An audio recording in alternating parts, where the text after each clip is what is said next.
බුදුරජාණන් වහන්සේ පෙන්වුවේ හිස ගිනි ගත්ත කෙනෙක් ගින්න නිවන්න මහන්සි වෙනවා වගේ. සංසාර බය දන්නවා නම් අපි ධර්මය අවබෝධ කරගන්න මහන්සි ගන්නවා. ඒ කියන්නේ නිකන් ඔබ හිතන්න ඔබ හදිස්සියේ එක්ක වාඩි වෙලා පොතක් බලනවා. එක්ක කෑම කනවා. කවුරු හරි ළඟදී පහනක් හරි මොනවා හරි Taman ළඟින් අරගෙන යනකොට එකපාරට ඔලුවට ගිනි ඇවිලුණා කියලා හිතන්න. දැන් පොතක් බලනවා. පොත බලලා ඔක්කොම කරලා පොත තියලා ගින්න නිවනවද? කෑම කකා ඉන්න කෙනා කාලා අත හොදගෙන ඇවිල්ලා පස්සේ ගින්න නිවනවද? මොන වැඩ කර කර හිටියත් බඩු මුට්ටු පෙරලගෙන හරි දඟලන්නේ ගින්න නිවා ගන්න. බුදුරජාණන් වහන්සේ වදාලා මේ සංසාරේ අනතුර දකින්න කෙනා මේ සසර ගමනේ බිය දකින්න කෙනා මොන වැඩ තිබුණත් ඒ සියල්ල පැත්තක දාලා ධර්මාවබෝධයට වීරිය වඩන. දැන් අපිට ධර්මාවබෝධයට වඩා අනිත් දේවල් ගොඩාක් ලොකුයි වගේ පේන්නේ සසර බය දන්නේ නැති නිසා. අපිට සංසාර බයක් තේරෙන්නේ නැති නිසා අපි හිතනවා පස්සේ බැරිය තව අපිට කොච්චරන වැඩ තියෙනවද? ඔයිට වඩා කොච්චර වැඩ තියෙනවද? එහෙම අපි හිතන්නේ අපිට සංසාර බය තේරෙන්නේ නැති නිසා. ඊළඟට බුදුරජාණන් වහන්සේ වදාලා ආයුධයකින් පහරක් ආපු කෙනෙක් තුවාලයක් සනීප කරගන්න වෙහෙසෙනවා වගේ. අපි හිතමු අපි කොහේ හරි ගමනක් යනවා. වෙඩින් එකක් කියලා හිතන්නේ. හොඳට ඇඳ පැළඳගෙන දැන් යනවා. බොහොම හොඳට ලෑස්ති වෙලා ගෙයින් එළියට බැහැලා යනවා. තරහකාරයෙක් මග රැකලා ඉඳනවා. ඉඳලා පිහියකින් හරි ආයුධයකින් හරි ගැහුවා කියලා හිතමු. දැන් පහර කාපු කෙනා වැටිලා කෑ ගහන්නේ කොහොමද? අනේ මා වෙඩින් එකට උස්සගෙන ඵලයල්ලා කියලාද? ඈ නෑ අපරාධනේ මේ ගත්ත ඇඳුම් පැළඳුම් ගිහිලා කාලා වීලා පස්සේ හවස බේත් දාගන්න යනවා කියලා හිතන්නේ. මොන වැඩ තිබ්බත් ඔක්කොම දාලා දුවන්නේ ඉස්පිරිතාලට. ඒ වගේ බුදුරජාණන් වහන්සේ වදාලා ආයුධයකින් පහරක් ආපු කෙනෙක් තුවාලයක් සනීප කරගන්න වෙහෙසෙන්නේ යම්සේද. ඒ වගේ සංසාර බය දකින්න කෙනා ධර්මාවබෝධයට මහන්සි ගන්න ඕන කියන. බොහෝ වෙලාවට ධර්මයේ පෙන්නනවා. දැන් අපි හිතමු අපේ පවුලේ 10 දෙනෙක් ඉන්නවා. අපි හිතනවා අනේ අපේ අම්මා අපේ තාත්තා මේ දරුවෝ ඥාතීන් අපිට සසරේ ආයෙමත් මෙහෙම ලැබේවා කියලා හිතනවා. නිකන් එහෙම සිතුවිලි නැද්ද? අපි හිතනවා. හැබැයි ගබ්බමේකේ උප්පජ්ජಂತಿ. කෙනෙක් මව් කුසකට ඇදිලා යනවා. නිරයම් පාප කම්මිනෝ. අපේ පවුලෙම ඉන්න අකුසල් කරගත්ත ටික අපායවල වලට ඇදෙනවා. සග්ගන් සුගතිනෝ යන්ති. සද්ධාව, සිල්වත්කම, දහම් දැනුම, ත්‍යාග සම්පත්තිය, ප්‍රඥාව. ඒවා කාලයක් පුරුදු කරලා බලවත් කරගත්ත කෙනෙක් එයා සුගතිය යනවා. පරිනිබ්බන්ති අනාසවන් රහතන් වහන්සේලා විතරයි පිරිනිවන් පාන්නේ. අනිත් අය තම තමන්ගේ කර්මයන්ට අනුව සසරේ ඒ තැන් වලට ඇදිලා යනවා. ආයෙමත් සසරේ මුණ ගැහෙනවා කියන එක හිතන්නවත් පුළුවන් දෙයක් නෙමෙයි. ඒ නිසා පින්වතුනි එවැනි භයානක සසර ගමන බුදුරජාණන් වහන්සේ අපේ සංසාර ගමන පෙන්වුවේ මහණෙනි සංසාරේ සත්වයාට සතර අපාය කොයි වගේද? මහා ගෙදර වගේ. දැන් මේ බණ අහන්න ආව. බණ ඉවර වෙච්ච ගමන් කොහෙද දුවන්නේ? ගෙදර. ඔළුව තියෙන්නේ ගෙදර. අපි රස්සාවකට ගියා කියලා හිතමු. වෙලාව බලනවා සැරින් සැරේ බලනවා වැඩ ඇරෙන වෙලාව ලඟ වෙනකොට කොහොම හරි ඉස්සරලාම තියෙන බස් එකක එල්ලිලා හිටගෙන හරි කමක් නැහැ ඉක්මනින් ගෙදර දුවන්න නෙමෙයිද මිනිස්සු හදන්නේ මොන ක්‍රමෙන් හරි ඉක්මනින් ගෙදර ය아가න්න කඩේකට ගියා බඩු මුට්ටු ටිකක් ගත්තා මල්ල ගත්ත ගමන් දුවන්නේ ගෙදර නෑදෑ ගෙදරක ගියත් උපරිම දවසක් ඉඳී දෙකක් ඉඳී කොහේ ගියත් ගෙදර තරම් නැහැ කියලා කියන්නේ නැද්ද අපි එතකොට ඒ වගේ අපේ හිත පුරුදු වෙලා තියෙන්නේ අපි ජීවත් වෙන තැන මහ ගෙදර. ඒ වගේ තමයි කියනවා සංසාරික සත්වයාට සසර දිහා ගත්තාම සතර අපායේ මහ ගෙදර වගේ. එහෙමනම් අපිට තේරෙනවා අපි මේ යන්තම් සුගතියක ඇවිල්ලා මේ ටික කාලයක් ජීවත් වුණාට අපිට මහ ලොකු කාලයක් නැහැනේ. මේ සසර ගමන දිහා ගත්තාම අද තියෙන්නේ පුංචි ආයුෂක් තියෙන්නේ අපිට.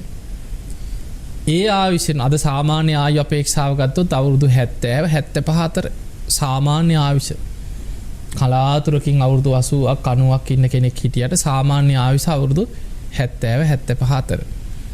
ඒ අතර අවුරුදු 60ක් 70ක් ජීවත් වෙනවා කියන්නේ තියෙන අනතුරු විපත් ඔක්කොගෙම බේරිලා යනවා කියන්නේ ඒකට ලොකු ජයග්‍රහණයක්.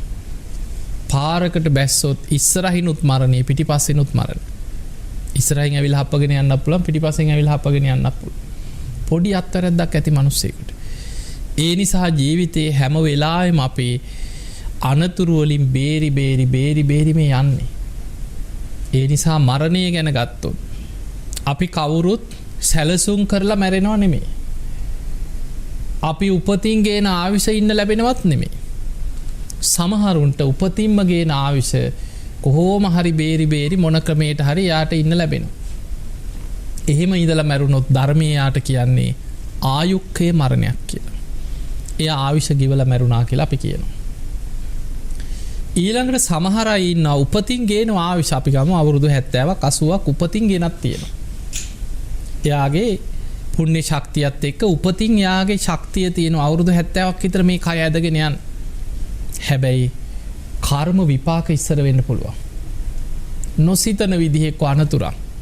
ගුටි කාලා මැරෙන්න පුළුවන්.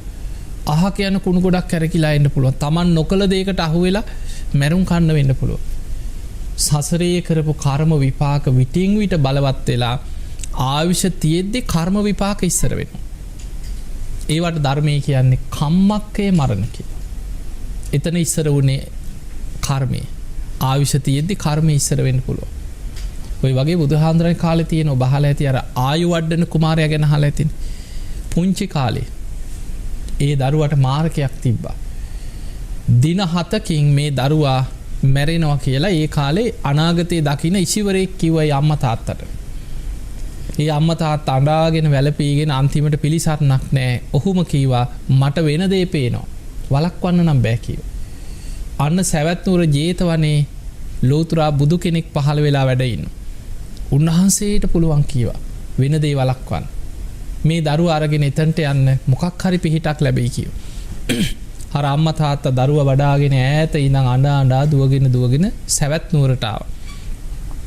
එදා බුදුරජාණන් වහන්සේ ළඟට ඇවිල්ලා ඉස්සල්ලාම අම්මා තාත්තා දෙන්න වැන්දා. දීඝායුකෝ භවಂತಿ කියලා අපි සූපත් වේවා කියන වගේ බුදුහාඳුරෝ ආශිර්වාද කරා දීර්ඝායුෂ ලැබේවා. අපි කියන්නේ ආයු බොහෝවන් කියලා. ආයුෂ බොහෝ වේවා.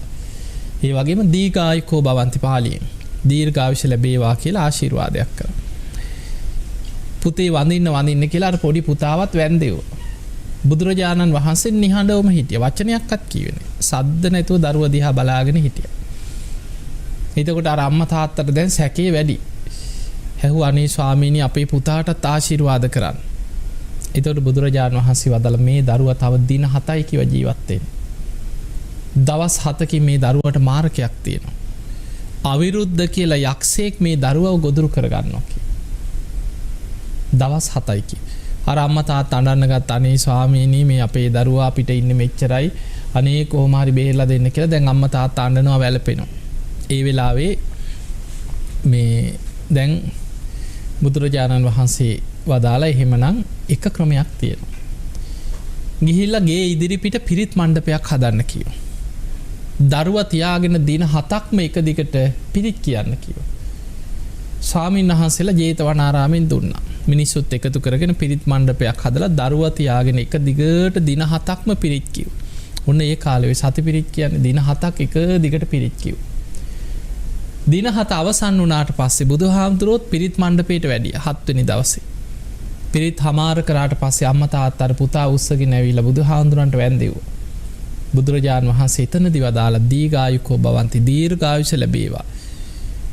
එතකොට අර අම්මා තාත්තා අහනවා අනේ ස්වාමීනි අපේ පුතාට දැන් ආයුෂ තියෙනවද? බුදුරජාණන් වහන්සේ වදාලා මේ දරුවා අවුරුදු 120ක්ම ජීවත් වෙනවා කිව්වා. ඒ කාලේ අදට වඩා ආයුෂ වැඩි කාලයක්. අවුරුදු 120ක් ජීවත් වුණා. අපි ඔය වඳිනකොට ගාථාවක් කියන්නේ අභිවාදන සීලිස්ස කියලා. ඔය ගාථාවෙන් බණහලා තරුණ වයසේදී සෝවාන් ඵලයටපත් වුණා. එතකොට හිතන්න සෝවාන් වෙන්න පින තිබ්බ. අවුරුදු 120ක් උපතින්ම ආවිෂගෙන ආපු කෙනෙකුට පුංචි කාලේ මාරකයකට ගොදුරු වෙන්න ගියා. බුදුහාඳුරෝ හිටපු නිසා බේරගත්තා. ඒ ගැන ධර්මයේ බුදුහාඳුරෝ ධම්සභා මණ්ඩපේ භික්ෂුන් වහන්සේලාට දේශනා කරනවා මහණෙනි සංසාරේ වෛර බැඳගත්ත යක්ෂේ දරුවගෙන් පලි ගන්න ආවා කියන. හැබැයි ඒ අමනුස්සයට වෛශ්‍රවණ දෙවියන්ගෙන් අවසර අරගෙන සමහර කර්ම විපාකවලදී දෙවිවරු කරන්න දෙයක් නැහැ. කර්ම විපාකය. දෙවියන් ඒකට ඉඩ දෙනවා. හැබැයි දින 7යි මේ යක්ෂයාට අවසර තිබ්බේ. ඒ දරුවට අනතුරක් කරන්න. අපි කියන්නේ මාරකේ පැන ගන්නවා කියලා. ඒ දවස් 7ේම භික්ෂුන් වහන්සේලා පිරිත් කියනවා දරුවා තියාගෙන. බුදුහාඳුරු දේශනා කරා මහණෙනි පිරිත් අහන්න දසදහසක් ලෝක ධාතු වල දෙවිවරු අහසේ පිරීලා ඉතිරිලා හිටියේ කියලා. අර යක්ෂයාට ළමයා ළඟට ලං වෙන්න තියා යොදුන් ගානක් ඈත ඉඳන් කැරකි හිටියා කියනවා දින 7. ලං වෙන්නවත් බැරි වුණා කියලා. දින 7 පැන්නා අර මාර්කී ගෙවුණා. ඊට පස්සේ අර අමනුෂ්‍යයට අවසරයක් නැහැ ළමයාට ලං වෙන්නවත්. එතකොට බලන්න ඒක අපිට පේන්නේ ඒ කොහොමද වුනේ කියලා. බුදුරජාන් වහන්සේ මෙන්න මේකයි වෙච්ච කාරණේ කියලා දේශනා කරනවා. එතකොට ඒ වගේ සමහර ඒ දරුවට තමයි නම තිබ්බේ ආයු වඩන කුමාරයා. ආයුෂ වැඩිච්ච කෙනා. ඒ නිසා සමහර අයට ආයුෂ ගෙවන්න පෙර මැරෙන්න පුළුවන්. දැන් නිකන් හිතන්න අපේ ආයුෂ දිහා නිකන් හිතන්න. ඔබ හිතන්නේ දැන් අපිට නිකන් පේනවා බැලුව බැල්මට ඔය පත්තරයක් බැලුවත් ප්‍රවෘත්ති බැලුවත් නිවුස් බලනකොට ඊළඟට ඔය විද්‍යාව ඔය ගැන නිකන් ලෝකෙ සොයා ගැනීම වෛද්‍ය විද්‍යාව ගැන එහෙම ඉගෙන ගන්න කෙනෙකුට හිතෙන්න පුළුවන් ඉස්සර මොනවද තිබ්බේ. දැන්නේ හොඳ උපකරණ තියෙන්නේ දැන්නේ හොඳ රෝහල් තියෙන්නේ. ඉස්සර වගේ අද තාක්ෂණයේ දියුණුවයි අද හිතෙන්නේ නැද්ද? හිතෙනවා. අද වෛද්‍ය විද්‍යාව හොඳටම දියුණුවයි. තාක්ෂණයේ දියුණුවයි. අද වකුගඩු බද්ධ කරනවා. ආක්මාවේ කොටස් අරන් බද්ධ කරනවා. සමහර රටවල පෙනහළු බද්ධ කරනවා. අපේ රටවල් වල ඒවා කෙරෙන්නේ නැතුව ඇති. විදේශ රටවල් වල එහෙමත් කරනවා. එතකොට ඇක්සිඩන්ට් එකක් වෙලා මොලේ විතරක් හානි වෙච්ච කෙනෙක්ගේ අනිත් ගන්න පුළුවන් හැම කොටසක්ම අරගෙන බද්ධ කරනවා. හැබැයි මේ මොනවා කරත් අද අපේ ආයුෂ පිරිහිලාද නැද්ද? මොන විද්‍යාව දියුණුනත් සාමාන්‍ය මිනිස්සෙක්ගේ ආයුෂ අද අවුරුදු 70 75ට පිරිහිලා. ඔබ නිකන් හිතන්න මේ මොකවත්ම නැති කාලේ බුදුහාමුදුරන්ගේ කාලේ ඉඳන් මේට අවුරුදු 2500 ගානකට එහා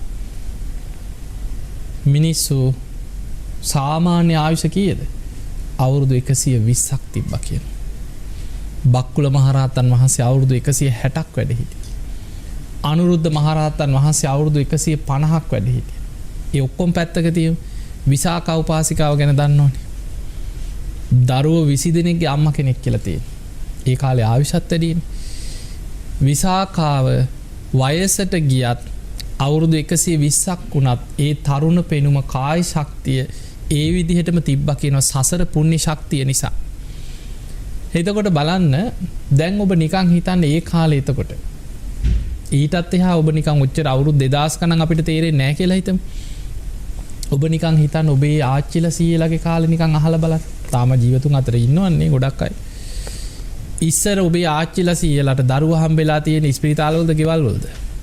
ගෙවල් වල. ගමක වින්නපු අම්ම කෙනෙක් තමයි හිටියේ. ඒ කාලේ ආච්චිලට සාමාන්‍ය ඉස්සර පවුල් වල දරුවෝ කී දෙනෙක් විතර හිටියද? 8 10 12 ඉඳලා තියෙනවා.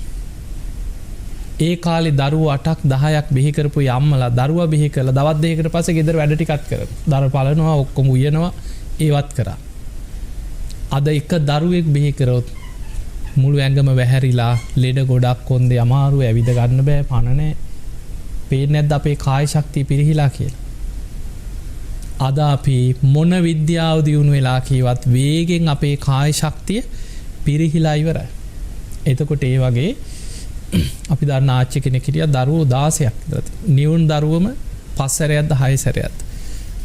එතකොට අවුරුදු 89ක්ද 90ක්ද ඉඳලා තමයි නැති වුනේ. ඒ තනියෙන් ඇවිදගෙන යනවා. තනියෙන් වැඩ ටික කරගන්නවා. එතකොට බලන්න එච්චර දරුවෝ හදලා වඩලා ලොකු මහත් කරලා ගෙවල් වලත් වැඩ කරලා දරුවෝගේ වැඩත් කරලා එච්චර දුක් මහන්සි වෙලා අවුරුදු 90ක් විතර ජීවත් වුණා. ඒ නිසා අපිට පේනවා ඉස්සර කාය ශක්තියක් තිබුණා. අපි බලාගෙන ඉන්නේ නැද්ද මේ අවුරුදු 20ක් 30ක් 40ක් ඇතුළත වේගෙන් පරම්පරා දෙකක් යනකොට කාය ශක්තිය පිරිහිච්ච හැටි පේනව නේද? කාය ශක්තිය පිරිහිලා වේගෙන් අලුත් ලෙඩ රෝග මතුවෙන්නේ නැද්ද? පුංචි කාලේ අහපුවත් නැති ලෙඩ දැන් නැද්ද? අමුතු ඉංග්‍රීසි අකුරු වලින් නම් වලින් අමුතු ලෙඩ. එක ලෙඩකට බෙහෙතක් හොයා ගන්නකොට බෙහෙතක්වත් හොයාගන්න බැරි අමුතුම ලෙඩ රෝග ගොඩාක් ආයි අලුතෙන් හටගන්න. ඒ නිසා අපිට පේනවා මොනවා දියුණු වුණත් පිරිහීම වළක්වන්න පුළුවන්. පිරිහීම වළක්වන්න බෑ. ඒ නිසා පින්වතුනි අපිට මේ ජීවිතේ දැන් අපි ජීවත් වෙන කාලේ තියෙන විශාල විපත් ගොඩක්. විශාල විපතක් එක්ක අපි ඉන්නේ. පොඩි කාලේ අපි ජීවත් වෙන්නේ. ඊළඟට බුදුහාඳුරු පෙන්නවා සමහරු ඉන්නවා ආවිෂ ඉවර වෙගෙන එනකොටම කර්ම විපාකෙත් එකටම එකතු වෙනවා. ඒකට කියන්නේ උබයක්කේ මරණ. ඒ දෙකම එකට එකතු වෙනවා. හැම ආත්මයකම දැන් සමහර අයට සංසාර විපාක හැටියට ඒවට කියන්නේ අපරාපරිවේදනීය කර්ම විපාක. හැම ආත්මයකම ආත්ම 100,000 ගණන් ගුටි කාලා මැරෙන අය ඉන්නවා. ඒ කාලේ එනකොට මොකක් හරි කර්මයක් පෑදෙනවා ගුටි කන. මුගලන් හාමුදුරන්ටත් එහෙම එකක්. කල්ප ගණන් සසරි බැලුවා හැම ආත්මයකම ගුටි කාලා තමයි මැරලා තියෙන්නේ. රහත් උනත් ඒ ජීවිතේ 500ක් වට කරගෙන කියන පහර දුන්නේ පොළු වලින් ආයුධ වලින්. උන්වහන්සේ 이르දි බල සම්පන්නයි වෙන දේත් පේනවා. මග අරින්නත් පුළුවන්. දෙපාරක් මග හැරියා. එකපාරක් යතුරු හිලෙන් කියනවා සියුම් ශරීරයක් මවාගෙන දොර කඩනකොට මග හැරලා ගියේ. දෙවනි පාර අහසට පැන නැගලා වහලෙන් පියස්සෙන් වැඩියා. දොර කඩලා බැලුවා නෑ යමල්ලා කියලා ගියා. ඊට පස්සේ උන්වහන්සේ භාවනා කරනකොට බැලුවා මගේ ආයුෂ ගෙවිලා ඉවරයි. පිරිනිවන් පාන තියෙන්නේ කොහොමද කියලා අදිෂ්ඨාන කරලා බලනකොට සසරේ කරපු කර්ම විපාකයක් දැක්කා. හැම ආත්මිකම විපාක දිදී ආපු කර්මයක්. ඒ ජීවිතෙත් ඒකේ කොටසක් තියෙනවා. පිරිනිවන් පාන ආත්මෙත් මේ කැරකි එන්නේ ඒ විපාක කොටසක්. රහතන් වහන්සේලාටත් කර්ම විපාක තියෙන මතක තියාගන්න. ඒවට කියන්නේ ප්‍රවෘත්ති විපාක කියලා. රහත් උනත් පිරිනිවන් පාන ආත්මෙත් විපාක දීලා තමයි අවසන් වෙන්නේ සමහර කර්ම. ඒ නිසා මුගලන් හාමුදුරුවෝ අදිෂ්ඨාන කරගත්ත මං අද මේකට මූණ දෙනවා. එතකොට උන්වහන්සේගේ ආවිෂ ගෙවෙනකොටම අර කර්මයක් එකට එකතු වෙලා පිරිනිවන් පාන ක්‍රමේ පෑදුනා. ඒවට කියන්නේ ඔබයක්කේ. ඒ දෙකම එකට එකතු වෙනවා. ඔය වගේ දැන් සමහර තියෙනවා ජාතක පොතේ තියෙනවා එළුවෙක්ගේ බෙල්ල කපලා ආත්ම 500ක් ඉපදී හැම ආත්මිකම බෙලි කැපුම් කෑවා කියලා. සමහර ඒවා අපිට හිතා ගන්න බෑ මේ. මොකද කර්ම විශ්ය අචින්ත්‍යයි. ඒ කර්ම විපාක සසරේ පස්සෙන් එනවා හරීම පුදුමයි. ඒ නිසා ඇයි අපිට මෙහෙම වෙන්නේ කියලා හිතුවට අපිම වපුරපු දේවල් තමයි. අද අපි දන්නේ නැති වුණාට අද අපි හොඳට ඉන්නවා. අපි දන්නවද පෙර මොනවද කරේ කියලා? සසරේ මොනවා කරලා තියෙනවද කියලා අපි දන්නවද? පෙර වපුරපු දේ අදාස් වෙන්න නෙලනවා. අද හොඳට ඉන්නවා කියන්නේ අද හොඳ බීජ වැපිරුවොත් අනාගතේ අපිට හොඳ අස්වැන්න ලැබෙනවද නැද්ද?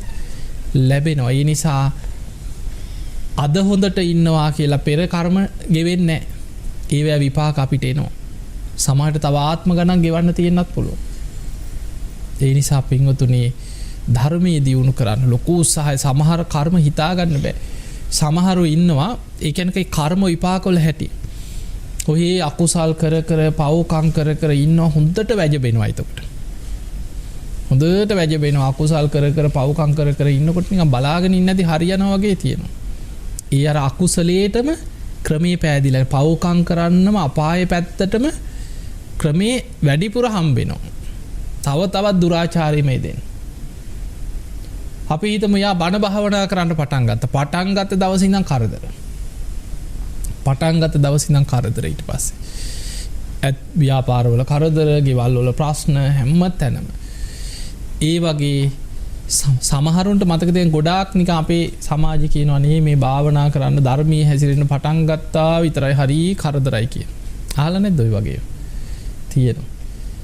අපි සසරේ භාවනා කරන කෙනෙකුට ධර්ම මාර්ගේ වඩන කෙනෙකුට කවදා හරි බාධා කරලා කරදර බාධා කරලා සංසාරේ තිබුණොත් අපි කවදා හරි නිවන් දකින්න ගිය දවසට ඒවා විපාක බලවත් වෙනවා. එක දිගට කරදර එනවා. ඒ නිසා මතක තියාගන්න කවදාවත් ওই භාවනා කරන අයට ධර්මයේ වඩන්න ලොකු උත්සාහයක් ගන්න අයට පැවිදි වෙන්න යන අයට නිවන් දකින්න ඕන කියලා අවංක උත්සාහයක් ගන්න අයට ඒවට බාධා කරන්න ඒවට එක උසුළු විසුළු කරන්න ඒවා වළක්වන්න යන්න එපා.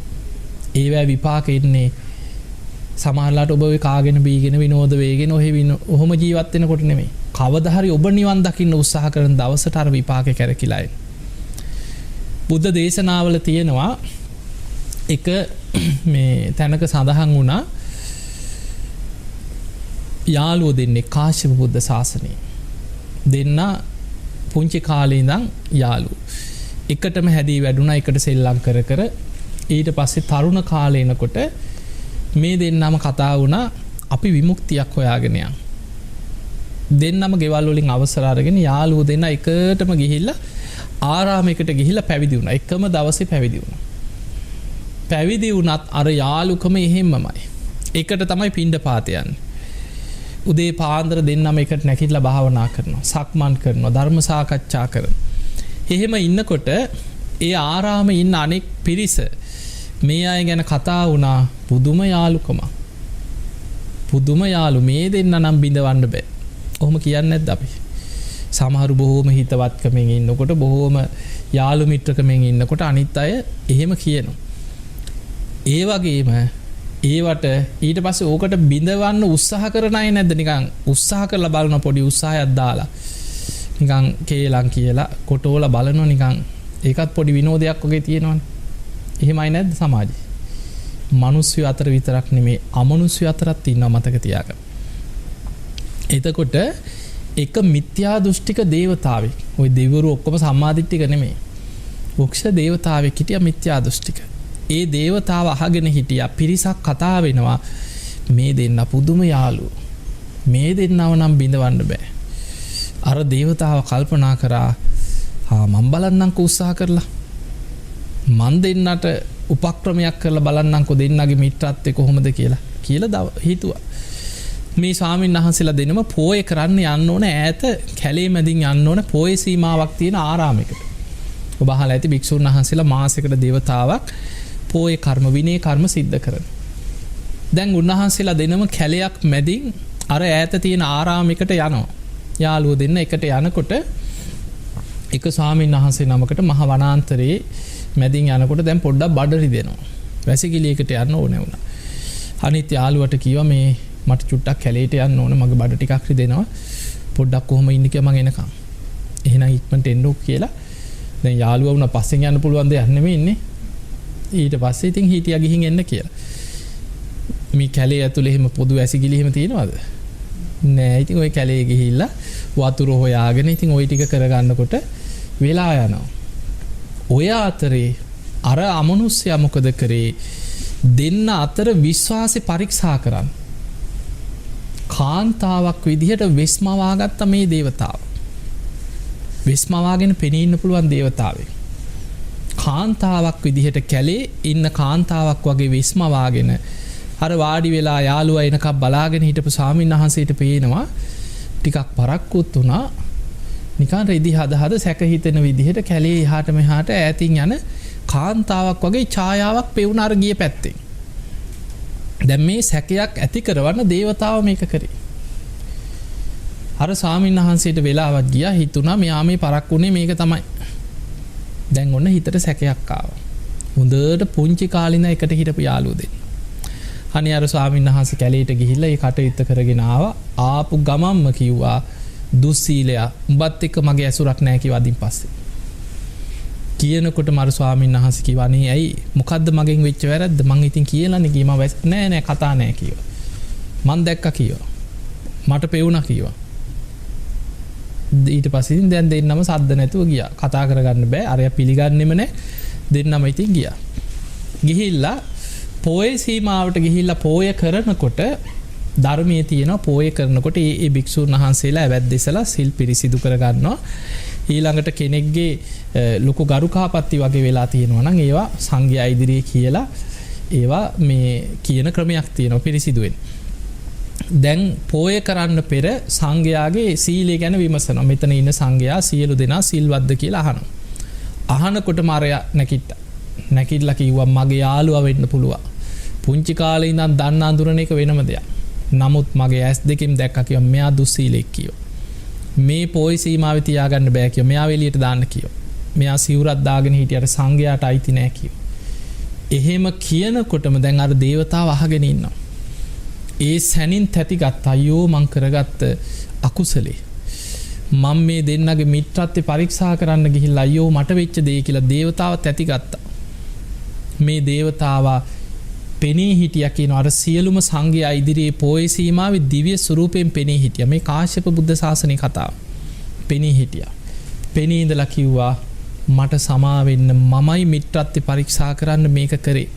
උන්වහන්සේ සිල්වත් මමයි ඒ වෙස්මවාගෙන ඒ විදිහට ගියේ කිව්වා. ඊට පස්සේ සංඝයාගේ සැකේ දුරු වුණා.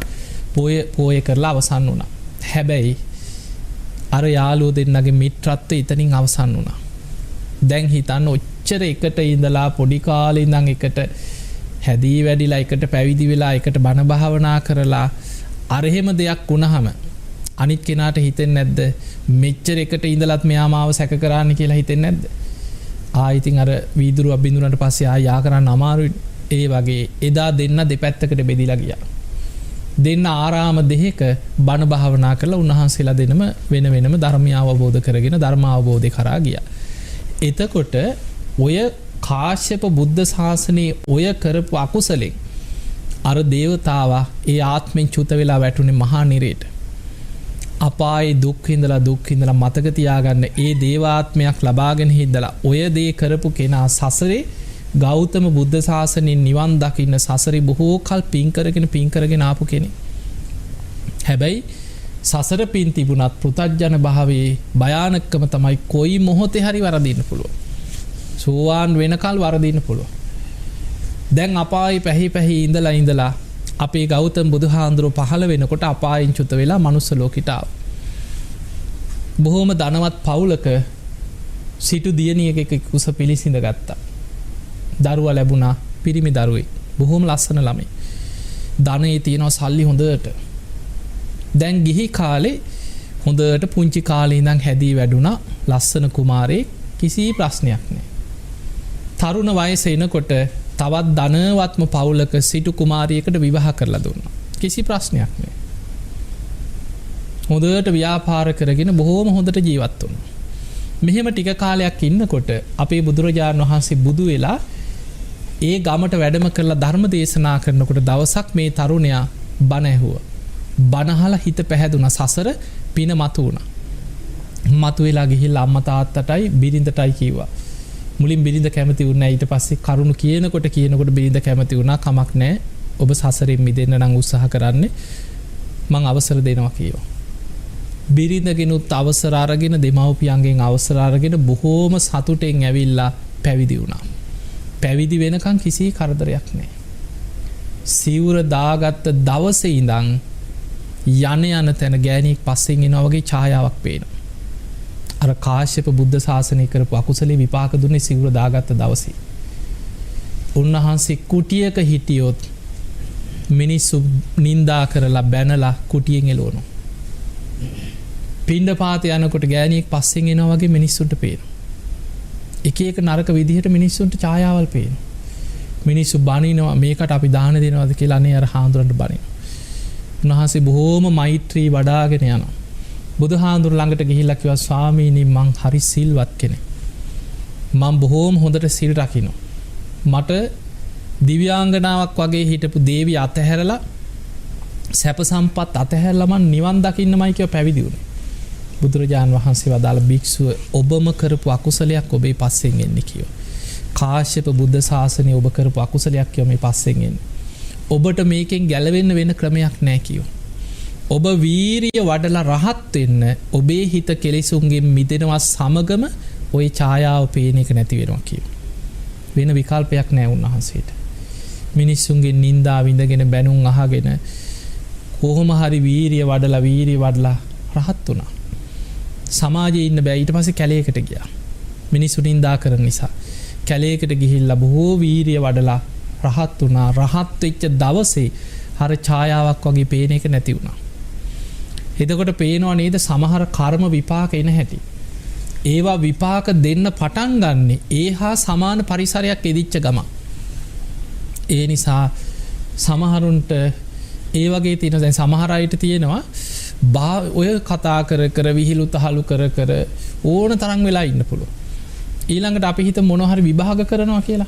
නිදි මරාගෙන පාඩම් කරනවා ඒවා පාස් වෙනවා ඒ හොඳට නුවණ තියෙනවා බණක් අහන්න බෑ ඔළුව රිදෙනවා එහෙමයි ඉන්නවා බණ අහනකොට ඔළුව කා කියනවා භාවනා කරන්න බෑ කීයටවත් නිදි කිරා වැටෙනවා ඉඳ ගත්ත ගමන් නිදි කිරා වැටෙනවා බුදුන් අඳින්න බෑ වේවුලනවා ඔබ දැකලා සමහර බුදුන් අඳිනකොට ඇඟ වේවුලනවා ඔළුව නිකන් කලන්තේ හැදෙන්න වගේ ගන්න ධර්මයේ හැසිරෙන්න පටන් ගත්ත ගමන් කරදර බාධා එනවා එහෙම නැතුව හේ පව්කම් කර කර ඉන්න තාක්කල් ප්‍රශ්නයක් නෑ මොකද තමන් සසරේ කරපු විපාක දෙන්නේ ඒ හා සමාන පරිසරයක් යෙදෙනකොට ඒ නිසා පින්වතුනි මේ කර්මය කියන එක හරි භයානකයි අපිට බේරෙන්න බෑ බුදුහාඳුරු පෙන්නුවේ න අන්තලික්කේන සමුද්ද මජ්ජේ අහස උඩට ගිහිල්ලා අහස හැංගිලා විපාක වලින් බේරෙන්න තැනක් නෑ කියෝ සමුද්ද මජ්ජේ මුහුද මැද්දට ගිහිල්ලා මුහුදේ කොහේ හරි තැනකට වෙලා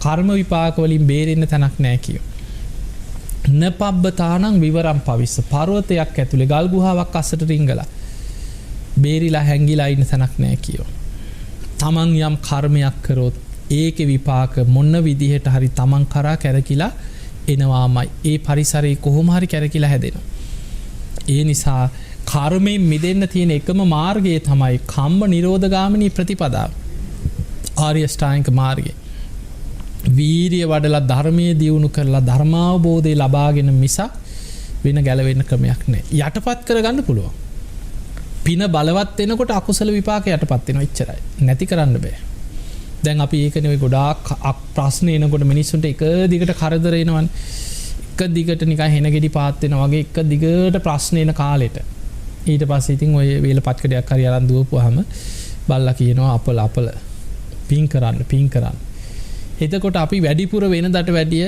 බෝධි පූජා තියනවා දන් දෙනවා බලු කපුටු දාන හරි දෙනවනේ මිනිස්සුනේ මොනවා හරි පින්කම් කරනවා දැන් බයට හරි එහෙම ගොඩාක් ළඟ පින්කම් ගොඩක් කරනකොට ඒ මොහොතේ පින බලවත් වෙනකොට අර අකුසල විපාක යටපත් වෙනවා හැබැයි යටපත් වුණාට නැති වෙන්නේ ආයි පරිසරය ආපු ගමන් අරව මතුවෙනවා ප්‍රහාණය කරගන්න තියෙන එකම මාර්ගය තමයි ධර්මාවබෝධය කරා යන එක ඒ නිසා සසරේ කර්ම විපාක මොකද සමහර පුද්ගල චරිත හරිම පුදුමයි සමහර අයට නිවන් දකින්න ගියත් කර්මෙන් මේක වළක්වනවා හරිම පුදුම මේ ළඟකදී මාසයක් එකමාරක් ඇති ඉස්සර මීට අවුරුදු 20කට විතර කලින් අපි භාවනා කරපු ආරණ්‍ය වල හොඳට ධර්මයේ දියුණු කරපු මුල්ම කාලවල පැවිදි වෙච්ච මේ අපිත් එක්ක හිටපු ස්වාමීන් වහන්සේ නම මට මේ ළඟදී හම්බුණා ඉස්සර පුදුම වීරිය රැලි වෙනකම් භාවනා කරනවා කැලේ ඇතුළට ගිහිල්ලා ගල් උඩ නැගලා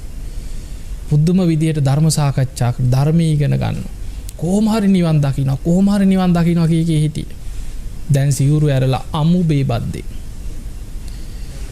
සැරෙන් සැරේ රිමන් වෙනවා ආය එළියට එනවා ආය ඇතුළට යනවා ආයි මොකක් හරි ඒකට අහු වෙනවා ආයි රිමන් වෙනවා ඇතුළට යනවා මට කෙනෙක් කිව්වා හාමුදුරනේ දැන් 10-15 සැරයක් ඇතුළට ගියාවා කිව්වා දැන් ගන්නම දෙයක් නැහැ හැබැයි මීට අවුරුදු 15කට 20කට කලින් මේ නිවන් දකින්න පුදුම වීරියක් කරගෙන පිණ්ඩපාතෙන් එක වේල වළඳලා හිටියේ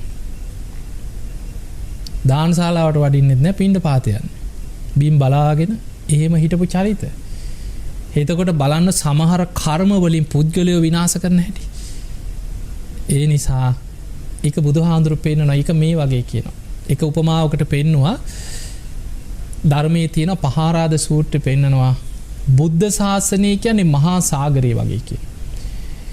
ඒ මහා සාගරයට යන්න තියෙන්නේ වෙරළ ඉක්මවාගෙන මුහුදට යන්න තියෙන්නේ. ඒ වගේ බුද්ධ ශාසනයේ සීමාව තමයි කියනවා සිල්වත්කම. ශාසනයේ ඇතුළට යනවනම් සීලේක පිහිටගෙනම තමයි කියන ශාසනයේ ඇතුළට යන්න තියෙන්නේ. කෙනෙක් අවංකව සීලේක පිහිටලා ගුණධර්ම වඩාගෙන බණ භාවනා කරගෙන සීල සමාධි ප්‍රඥා වඩාගෙන දැන් සාගරය තුලට යනවා. ටික දුරක් ගිහිල්ලා දුස්සීල වෙනවා. එතකොට බුදුහාමුදුරුවෝ පෙන්නනවා මගදී මැරිච්ච මලකුණක් කියන. මහා මුහුදේ මලකුණු රඳින්නේ නැහැ කියන. මලකුණු තියාගන්නවද මුහුදේ? ගොඩ ගහනවා. මලකුණ මුහුදෙන් ගොඩ ගහනවා වගේ එයා සැනින් ශාසනයෙන් එළියට විසි වෙලා යනවා. එයා එතනින් පස්සේ ශාසනයට අයිති නැහැ කියන. ඒ නිසා හොඳට බලන්න කෙනෙක් මුහුදට පනිනවා. හිටපල්ලකෝ මගේ මිනිහවත් උඹලට හොයාගන්න බැරි වෙන්නේ කියලා මුහුදට පනිනවා. ගොඩ ගහනවද නැද්ද? කොහෙන් හරි ගොඩ ගහන. කවුරු හරි මරලා ගිහිල්ලා ටික දුරක් ගිහිල්ලා ඔකේ සාක්කියක්වත් හොයාගන්න බැරි වෙන්නේ කියලා මුහුදට දාලා එනවා. කොහෙන් හරි දවස් දෙක තුනකට පස්සේ හරි ගොඩ ගහනවද නැද්ද? ගොඩ ගහ මුහුද මලකුණු රඳින්නේ. ඒ මලකුණ ගොඩටම ගෙනත් දානවා. බුදුහාඳුරෝ පෙන්නනවා ඒ වගේ තමයි මේ බුද්ධ ශාසනය තුල යම් කිසි කෙනෙක් ධර්ම මාර්ගේ වඩාගෙන ටික දුරක් ගිහිල්ලා එයා මාර්ගෙන් පිට පැනලා වැරදි මාර්ගයකට වැටුණාද එයා දුස්සීල වුණාද එතනින් යා ශාසනයට අයිති නැහැ කිය මලකුණක් ගොඩ ගහනවා වගේ යා ශාසනේ එළියට විසි වෙලා යනවා. මේ බුද්ධ ශාසනයේ සිල්වතුන්ට විතරයි කියා ප්‍රතිඵල කරා යන්න පුළුවන්. හැබැයි සෝවාන් වුණා නම් ඔය අනතුරට වැටෙන්නේ නැහැ. එතකන් ඔය අනතුර තියෙනවා. සෝතාපන්න වෙනකල් අපිට අනතුර තියෙනවා. මතක තියාගන්න අද අපි බණ ඇහුවා කියලා අද අපි දානයක් දුන්නා කියලා පින් ටිකක් කරගත්තා කියලා අපේ වැඩේ කරගත්තා කියලා හිතන්න එපා. අපි නම් ආරක්ෂිතයි අපි දැන් වැඩ කරගෙන තියෙන්නේ අපි දන්නවා අපි ගැන යන තැන මන් දන්නවා. ඒ නිසා මේ හිත තරම් විශ්වාස කරන්න එපා කිසිම දෙයක්. මේ හිත විශ්වාස කරන්න එපා කිසිම විදිහකට. විශ්වාස කරන්න ඕනේ මොනවද? ධර්මයේ විතරයි. මොකද මේ හිත තමයි අපිව නොමග ඇරි මෙච්චර කල්. නිරේට ඇදලා දැම්මේ වෙන කවුරුවක්ද?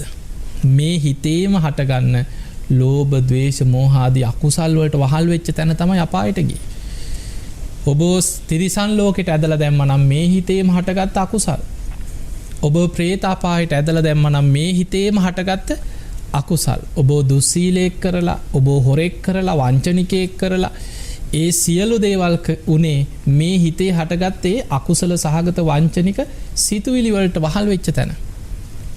ඒ නිසා කොයිම වෙලාවකවත් මට මා විශ්වාසයි මං ගැන මන් දන්නවා මේ හිතම තමයි අපි වෙනම ගැරි. අපිට අපි ගැන සම්පූර්ණයෙන්ම මට මාව විශ්වාසයි කියන විශ්වාසය ඇති වෙන්නේ ආර්යකාන්ත සීලයක පිහිටපු දවසට විතරයි. එතකන් නොමග යන්න තියෙන අවස්ථාව වැඩි. ආර්යකාන්ත සීලයක පිහිටන්න නම් සෝවාන් වෙන්න ඕනේ. එතනින් මෙහා මොකද අපි දකින්න අපි ගොඩාක් චරිත ආශ්‍රය කරනවා. ඒ වගේ හොඳට ධර්මයේ වඩපු අය මං ගොඩාක් බන්ධනාගාරවල ඔය හිරකාරයන්ට එල්ලුම් ගහන්නීය වෙච්ච මිනිස්සු අපි ගොඩක් ඒ අයට වැඩසටහන් කරනවා. භාවනා කරවලා තියෙනවා, බණ කියලා තියෙනවා. ඒ අයව කොහොම හරි යාළගේ ඔය සමාජගත කරන්න අපි එක එක ඒවට මේ එකතු වෙලා වැඩ කරලා තියෙනවා මේ මිනිස්සු එක්ක. සමහර චරිත ඉන්න පූස් පැටව හිතා ගන්න බෑ. සමහර දරුවෝ දැක්කහම මෙහෙම අපරාධයක් කරාද කියලා හිතන්න බෑ. ඒ වගේ එක දරුවෙක් ඔය වගේ මට හම්බුණා. මේ 4-5 දිනක් මරලා පවුලක. එතකොට ඒ මරලා සමහරුන්ගේ මූණ වලටම පිහියෙන් ඇන්ලා ඇස් ගලවලා 4 දිනෙද කොහෙද මරලා තියෙන්නේ. හැබැයි පූස් පැටිය වගේ හොයාගන්න බෑ මූණකට දැක්කම. පොඩි එකෙක්. ඒ කියන්නේ තමන් ඉදිරියේ තමන්ගේ සහෝදරියක්ව පිරිසක් දූෂණය කළා මරලා. ඒකේ පලිය රැකලා ඉඳලා කොහොම හරි ගත්තා. එතකොට බලන්න කෙනෙකුගේ මනස එහෙම පෙළඹෙනවා. ඒ වගේ කොච්චර බලන්න ඔය ඉන්න අපරාධකාරයන්ගේ චරිත කතා ඔය තියෙන පත්තරවල තියෙනවා කියවලා හොයලා බලන්න.